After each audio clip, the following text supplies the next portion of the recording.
అబ్రహామును దేవుడే వెతుక్కుంటూ వచ్చాడు. ఈరోజు మన మధ్య ఎవరైనా ఉన్నారా?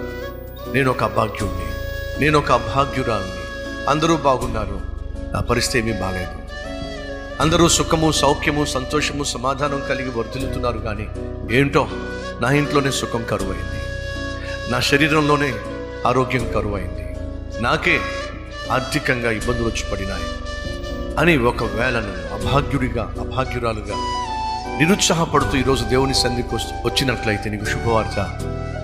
నా దేవుడు అభాగ్యులను వెతుకుతున్నాడు. నా దేవుడు అభాగ్యుల కొరకు వెతుకుతున్నాడు. ఈరోజు ఒకవేళ నువ్వు అభాగ్యుడిగా నిన్ను భావిస్తున్నట్లయితే నీకు శుభవార్త. నా దేవుడు నిన్ను పిలుస్తున్నాడు. అబ్రామా, ఆ పేరులో నీ పేరు పెట్టుకో, నిన్ను నేను దీవిస్తా, ధైర్యంగా ఉండు, నిన్ను నేను దీవెనకరంగా మారుస్తా.